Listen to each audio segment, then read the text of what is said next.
सच्चिदानन्दरूपाय विश्वभूतिपत्यादिहेतवे तापत्रय विनाशाय श्रीकृष्णाय वयं नुमः। श्रीमद्भागवत महापुराण दसम स्कंद पूर्वार्ध अध्याय 27 श्री कृष्ण का अभिषेक। श्री सुखदेव जी कहते हैं, परीक्षित, जब भगवान श्री कृष्ण ने गिरिराज गोवर्धन को धारण करके मूसलधार वर्षा से ब्रज को बचा लिया, तब उनके पास गोलोक से कामधेनु बधाई देने के लिए और स्वर्ग से देवराज इंद्र अपने अपराध को क्षमा कराने के लिए आए। भगवान का तिरस्कार करने के कारण इंद्र बहुत ही लज्जित थे, इसलिए उन्होंने एकांत स्थान में भगवान के पास जाकर अपने सूर्य के समान तेजस्वी मुकुट से उनके चरणों का स्पर्श किया। परम तेजस्वी भगवान श्री कृष्ण का प्रभाव देख सुनकर इंद्र का यह घमंड जाता रहा कि मैं ही तीनों लोकों का स्वामी हूँ। अब उन्होंने हाथ जोड़कर उनकी स्तुति की।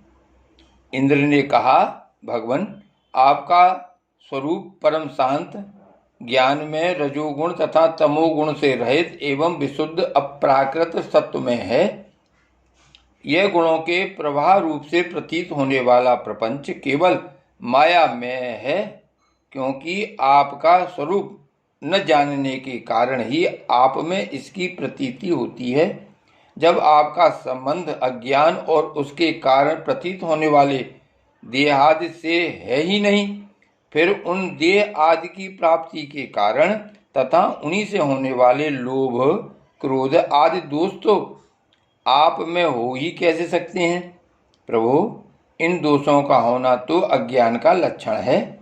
इस प्रकार यद्यपि अज्ञान और उससे होने वाले जगत से आपका कोई संबंध नहीं है, फिर भी धर्म की रक्षा और दुष्टों का दमन करने के लिए आप अवतार ग्रहण करते हैं और निग्रह अनुग्रह भी करते हैं। आप जगत के पिता, गुरु और स्वामी हैं। आप जगत का नियंत्रण करने के लिए दंड धारण किए हुए दुस्तर काल हैं। आप अपने भक्तों की लालसा पूर्ण करने के लिए स्वच्छंदता से लीला शरीर प्रकट करते हैं, और जो लोग हमारी तरह अपने को ईश्वर मान बैठते हैं, उनका मान मर्दन करते हुए अनेकों प्रकार की लीलाएं करते हैं। प्रभु, जो मेरे जैसे अज्ञानी और अपने को जगत का ईश्वर मानने वाले हैं, वे जब देखते हैं कि बड़े बड़े भय के अवसरों पर भी आप निर्भय रहते हैं, तब वे अपना घमंड छोड़ देते हैं और गर्भ रहित होकर संत पुरुषों के द्वारा सेवित भक्ति मार्ग का आश्रय लेकर आपका भजन करते हैं। प्रभु, आपकी एक एक चेष्टा दुष्टों के लिए दंड विधान है।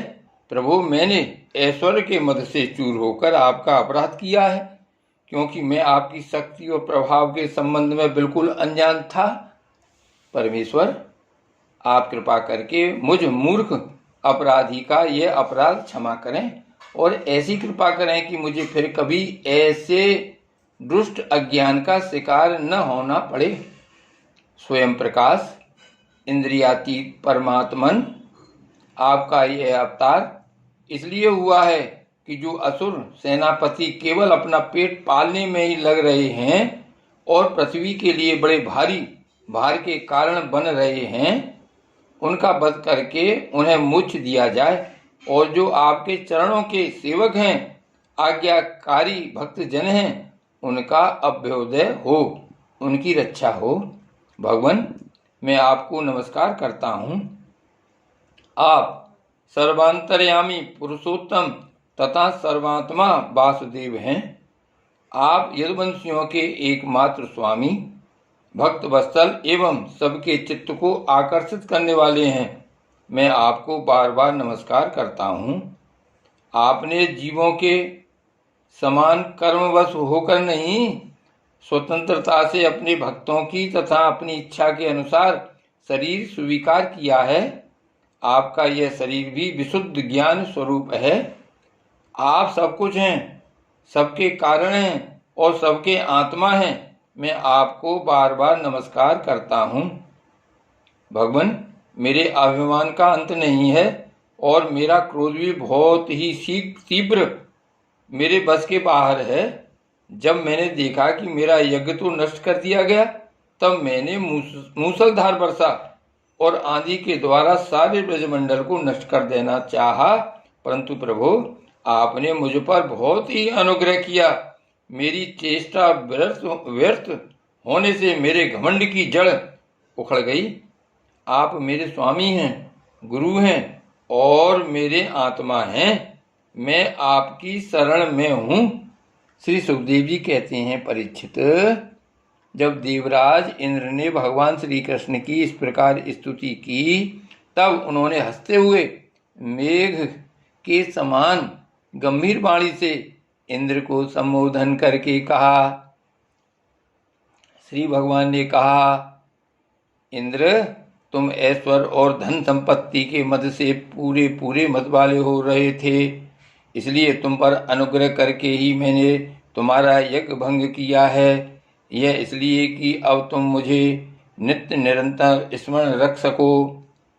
जो ऐश्वर्य और धन संपत्ति के मद से अंधा हो जाता है, वह यह नहीं देखता कि मैं काल रूप परमेश्वर हाथ में दंड लेकर उसके सिर पर सवार हूँ। मैं जिस पर अनुग्रह करना चाहता हूँ उसे ऐश्वर्य भ्रष्ट कर देता हूँ। इंद्र, तुम्हारा मंगल हो। अब तुम अपनी राजधानी अमरावती में जाओ और मेरी आज्ञा का पालन करो। अब कभी घमंड न करना। नित्य निरंतर मेरी सन्निधि का, मेरे संयोग का अनुभव करते रहना और अपने अधिकार के अनुसार उचित रीति से मर्यादा का पालन करना। परीक्षित, भगवान इस प्रकार आज्ञा दे ही रहे थे कि मनस्विनी कामधेनु ने अपनी संतानों के साथ गोप भेषधारी परमेश्वर श्री कृष्ण की वंदना की और उनको संबोधित करके कहा। कामधेनु ने कहा, सच्चिदानंद स्वरूप श्री कृष्ण, आप महायोगी योगेश्वर हैं। आप स्वयं विश्व हैं, विश्व के परम कारण हैं, अच्युत हैं। संपूर्ण विश्व के स्वामी आपको अपने रक्षक के रूप में प्राप्त कर हम सनाथ हो गईं। आप जगत के स्वामी हैं, परंतु हमारे तो परम पूजनीय आराध्य देव ही हैं। प्रभु, इंद्र त्रिलोकी के इंद्र हुआ करें, परंतु हमारे इंद्र तो आप ही हैं। अतः आप ही गौ, ब्राह्मण, देवता और साधु जनों की रक्षा के लिए हमारे इंद्र बन जाइए।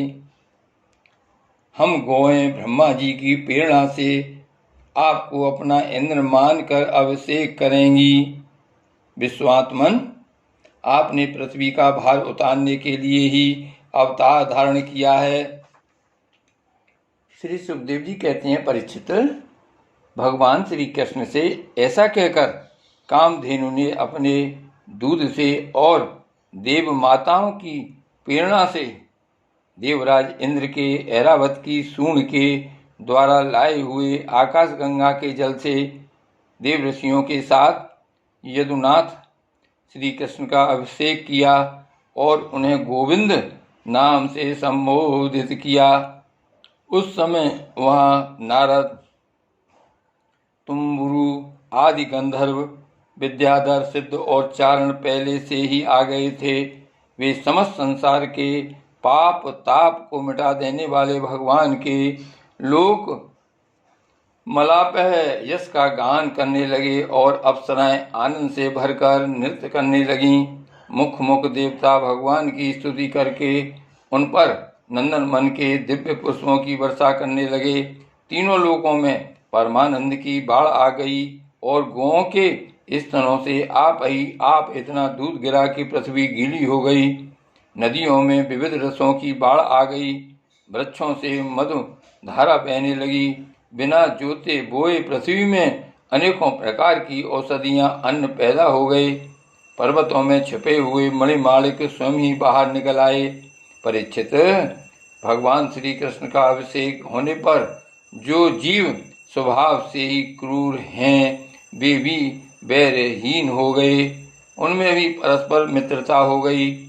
इंद्र ने इस प्रकार गौ और गोकुल के स्वामी श्री गोविंद का अभिषेक किया और उनसे अनुमति प्राप्त होने पर देवता, गंधर्व आदि के साथ स्वर्ग की यात्रा की। श्री कृष्ण कन्हैया लाल की जय। श्री गोवर्धन नाथ की जय।